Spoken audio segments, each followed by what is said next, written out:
مدن xildhibaane bal ka waran sidee baad u aragtaa qaabka loogu diyaar garoobay xarunta lagu qaban doono shirka madashooda tashiga qaran ee Soomaaliya bismillaahir rahmaanir rahiim anigu waxaan u arkaa aragti ahaan ma sha Allah ummadda Soomaaliyeed horumar iyo wanaag iyo wax la taaban kara inay u muuqdaan maanta iyo higsi 2016 Soomaaliya wixii ay ku midoobi lahaydeen meesha ay ka soo bixi lahaayeen inay tahay ayaan rajaynay hadii Ilaahay idin waa gartay xildhibaan ahaan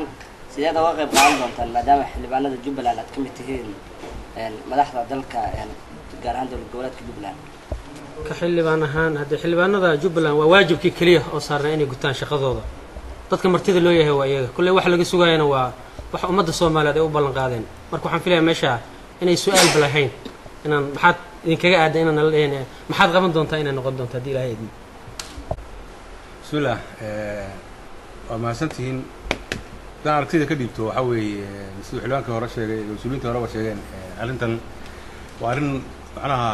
masiirka ummadda Soomaaliyeed muxuu ahaa khusayso weeyaan anaga ka xildhibaan ahaan baarlamaan ahaan Jubbaland ahaan waa arrintii aan sugaynay waxaan lahayd macnaha hay'adda ama institutionka martida loo yahay ee hawshan daadihin doonaan noqon doonaa insha Allah billahi ta'ala waxaan rajaynaynaa inay guul Soomaali aayaheeda ay kaga tashato oo miro dhala inuu ka soo baxaan rajaynaa hadii Ilaahay awood leh ogolaado waxaan rajaynaynaa inaanu anaga waxaan jecelnahay oo inaanu macnaha isku dhabar jabino in aan ka shaqeyno in ay taariikhda gasho waxaan taariikhda galaysaa hadii Ilaahay awood leh ogolaado waan ku kalsoonahay inay ka soo bixi doonaan wax Soomaali ah insha Allah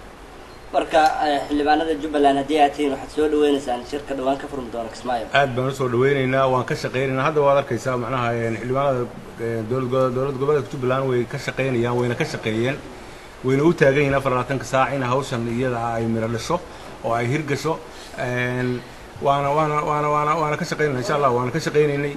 waan diyaar baan u nahay macnaha waxa weeye mas'uulin shaqeynayo oo waxaan markii horeba ka soo shaqeeyo diyaar u ahaa baan ahayn diyaar la waan u nahay insha Allah